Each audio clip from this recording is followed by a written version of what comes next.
भाइयों को नमस्कार। आज की हमारा चर्चा का बिंदु है भारत पाकिस्तान के तनाव के दौरान अन्य देशों की भूमिका। तो उस भूमिका में सबसे महत्वपूर्ण बात हम करते हैं अमेरिका की। बाकी सब ने तो समर्थन दिया है। अमेरिका ने भी कहा है कि भी वैसे तो कहा कि भी आपको कार्रवाई करने का अधिकार है, भारत को अधिकार है। यूएनओ तक से हमें उल्टी टिप्पणी नहीं मिली है।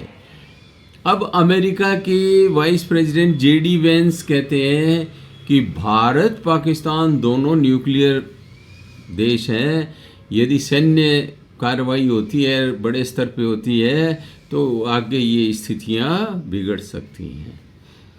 फिर वो सलाह अमेरिका पाकिस्तान को ये भी देता है कि तो उनको पकड़वाने में सहयोग कर, पकड़वा करके क्या हमने उनको बिरयानी खिलानी है। मैं युद्ध की बात के तो मैं भी खिलाफ हूँ, लेकिन जब युद्ध जरूरी हो जाए तो युद्ध करना पड़ता है। कोई देश अपनी जिम्मेदारी से बचता है और ये अटल बिहारी जी वाला फॉर्मूला दोबारा लगाता है तो फिर ये माना जाएगा कि हमारा देश कायर देश है जो लड़ ही नहीं सकता। और अमेरिका जो है ये तो अपने हितों की बात करेगा। अमेरिका कभी दूसरे के हितों की बात पहले नहीं करेगा।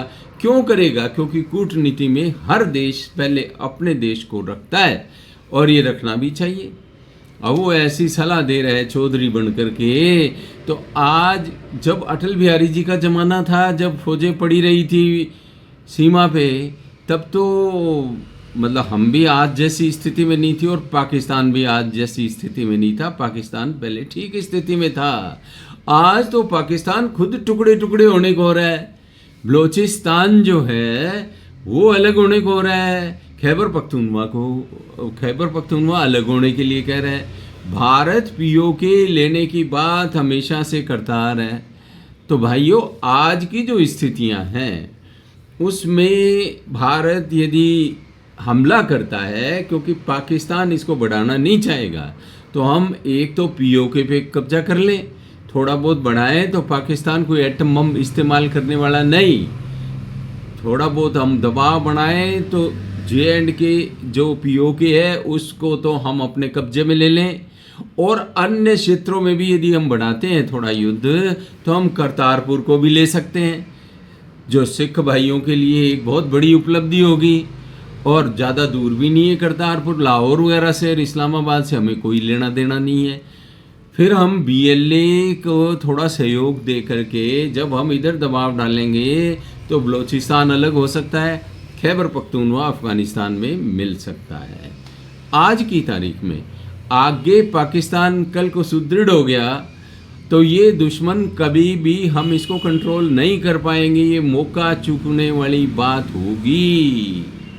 तो भाइयों, युद्ध तो अपरिहार्य स्थितियों में ही किया जाना चाहिए और पाकिस्तान इसको एस्केलेट नहीं करना चाहेगा। 5 दिन के युद्ध में ही वो हथियार डाल देगा।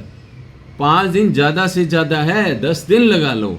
अब ये हम कहेंगे कि भी हमें चाइना उसको हेल्प देने लग जाएगा। यूक्रेन वालों में मामले में भी ये सोचते थे कि रसिया इसको जल्दी निपटा देगा, लेकिन वो बहुत लंबा खिंच गया। कहीं हम भारत इसमें उलझ ना जाए, इसकी कोई संभावना नहीं बनती, क्योंकि पाकिस्तान बीच में सैंडविच्ड है।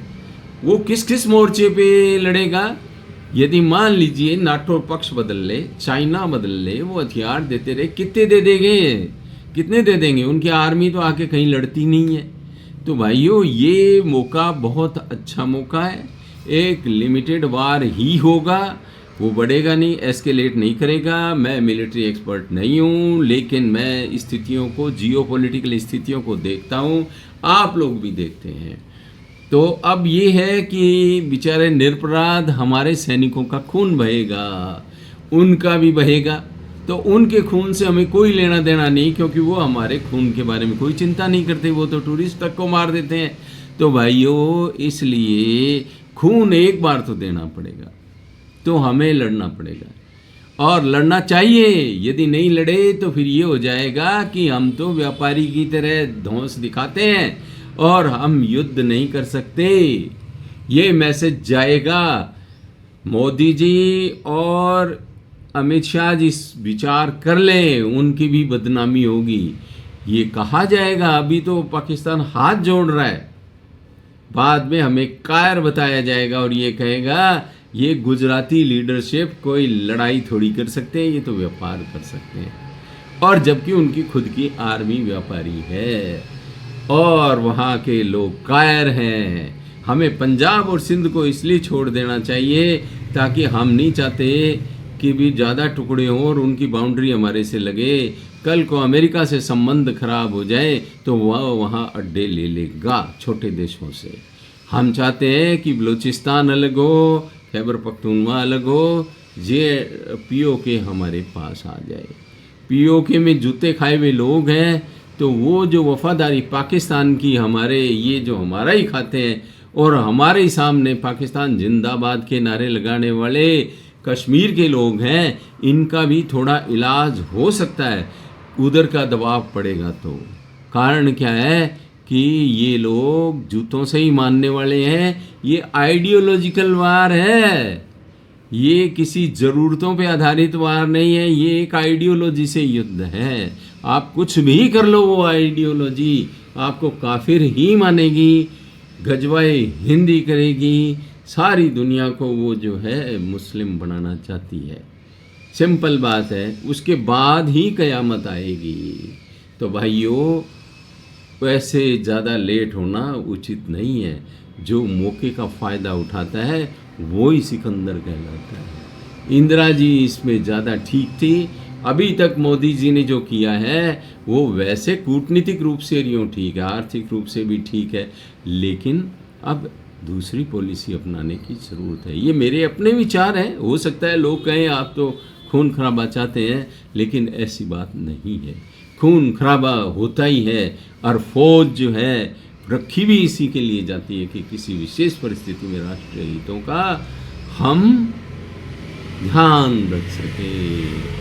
तो भाइयों, इसीलिए मैं कहता हूँ मौके का फ़ायदा, मौके पे चौका भारत को लगाना चाहिए। बहुत बहुत धन्यवाद।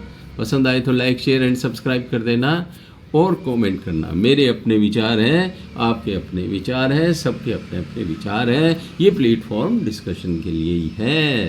कमेंट दें ताकि वार्तालाप आगे चल सके। बहुत बहुत धन्यवाद।